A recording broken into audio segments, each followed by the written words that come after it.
అది వాళ్ళే డెవలప్ చేశారు. తప్పనిసరిగా అలాంటి కాన్సెప్ట్ మళ్ళీ తాడేపల్లి మంగళగిరికి తీసుకొచ్చే బాధ్యత నాది. Thank you. నేనేనండి, మేము మాజీ సైనికుడు.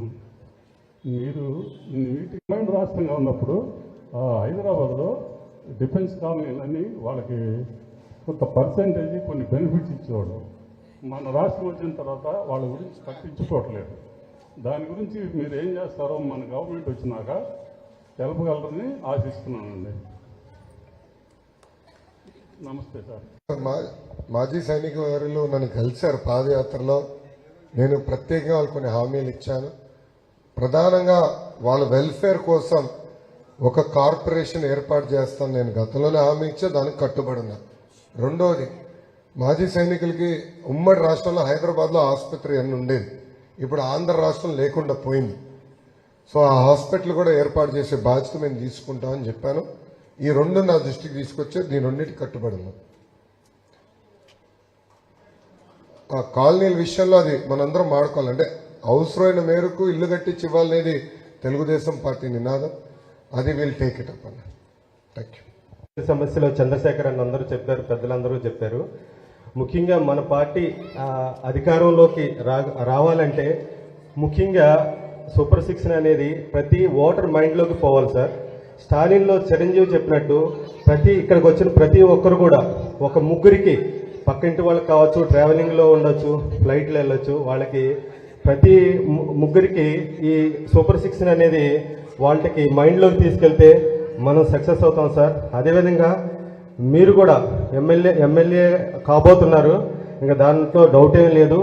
లాస్ట్ టైం డెఫిసిట్ 5000 వచ్చింది, కానీ ఇప్పుడు 100% మెజార్టీ పైనే వస్తుంది. అలాగే మేజర్ ప్రాబ్లం వచ్చి డ్రైనేజీ సమస్య ఇక్కడ అంతా ప్రాబ్లమ్స్లో ఉంది సార్. అలాగే మెయిన్ ఈ వేసవికాలంలో త్రాగునీటి సమస్య ఉంది సార్. మనకే కాదు, ప్రైవేటు స్లమ్ ఏరియాస్లోనూ అట్లా మీరు ట్యాంకర్ల ద్వారా కొద్దిగా ఈ తాగునీటి సమస్యని ఈ వేసవికాలంలో మీరు సమస్యను పరిష్కరిస్తే మీరు మామూలుగా ఇప్పుడు మేము అనుకునేది ఏంటంటే 55 to 1 lakh మెజార్టీ వస్తుందని మా అంచనా, కానీ ఇంకా గొప్ప మెజార్టీ వస్తుంది సార్. అలా చేయమని నేను కోరుకుంటున్నాను. ముఖ్యంగా మన ప్రజలకి అందరికీ, ఇక్కడికి వచ్చిన తెలుగుదేశం పార్టీ క్యాడర్కి అందరికీ మళ్ళీ మనవి, మీ పక్క ఇంట్లో కానీ ఎవరింట్లో కానీ ముగ్గురికి ఈ సూపర్ 6 ఎక్స్ప్లెయిన్ చేయవలసిందిగా కోరుకుంటున్నాను. Thank you very much. వచ్చి 4 చేశాం అన్నట్టు పన్నుల భారం పెరుగుతుంది తప్ప ట్యాంకర్లు పెరగట్లేదు. ఈ కార్పొరేషన్లో నీరు అందించాలి, మౌలిక సదుపాయాలు కల్పించాలి, ఇవ్వట్లేదు. సో అందరికీ అన్న ట్యాంకర్లు అనేది కట్టుబడి ఉన్నాం, ఆల్రెడీ తిరుగుతున్నాయి. దాన్ని కూడా ఆపేదానికి వాళ్ళు అనేక ప్రయత్నాలు చేశారు. అన్న క్యాంటీన్ 3 నడిపిస్తుంటే అది కూడా ఆపేదానికి ప్రయత్నించారు. బట్ ఎలక్షన్ కమిషన్ దృష్టికి తీసుకెళ్ళాం. మేము మా పేర్లు పెట్టాం, కానీ నీరు ఇస్తున్నాం, ఆపద్దండి అని వాళ్ళు చెప్పాము. తొందరలోనే వాళ్ళు పర్మిషన్ ఇస్తారని నేను ఆశిస్తున్నా. ట్యాంకర్లు తప్పనిసరిగా 4 నేను వి విల్ కంటిన్యూ. నోట్ కొత్తది అంటే 5వది పెట్టాలంటే వాళ్ళు ఒప్పుకోపోవచ్చు, బట్ ఆ 4 మేము తప్పనిసరిగా నడిపిస్తాం. అమ్మ బస్ స్టాప్ గురించి మీరు అడిగారు తల్లి, ఇట్ విల్ బి డన్. నేను రాసుకున్నాను, I will take care of it. Thank you. నా పేరు విజయ్ కుమార్ సార్. సమాజంలో మనిషి సగటు వయసు పెరిగింది, సీనియర్ సిటిజన్స్ సంఖ్య బాగా పెరిగింది కాబట్టి సీనియర్ సిటిజన్స్ వెల్ఫేర్ స్కీమ్స్ కూడా మీరు ఆ దృష్టిలో పెట్టుకుని ప్రతిపాదిస్తే బాగుంటుంది. అది ఆ సజెషన్ చెప్దామని అనుకుంటున్నాను. నేను ఒకసారి మీటింగ్ పెట్టుకోవాలి. బాబు గారు వయసులో సీనియర్ సిటిజన్, కానీ ప్రవర్తనలో టీనేజరే. స్పీడ్గా పరిగెడతాడు ఆయన, డౌట్ లేదు. ఆయన ఎవర్ గ్రీన్ యూత్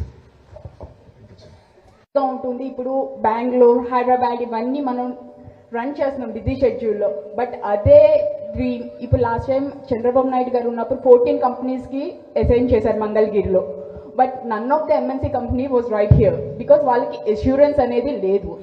సో నా సైడ్ నుంచి యాజ్ ఒక ఐటీ ఎంప్లాయీగా నేను కోరుకునేది ఏంటి అంటే, మీరు ఇవ్వాల్సిన ఇన్సూరెన్స్ ఒక ఎంఎన్సీ ఇక్కడ మీరు స్టార్ట్ చేసిన after 5 years if the government is sustainable or not, మీరు అనేది మీకు మేము ఉన్నాము అనే భరోసా రావాలి. ఇప్పుడు ఫర్ ఎగ్జాంపుల్ లాస్ట్ టైం మీరు ఈ ప్రగతి తీసుకున్నారు, మీరు ఉన్నప్పుడు I was sure because one of the example of మీ అనమాట. నేను డైరెక్ట్గా చూసాను. బికాస్ ఎందుకంటే వాళ్ళు చాలా హ్యూజ్ శాలరీస్ ఇచ్చారు ఎట్ దాట్ టైం.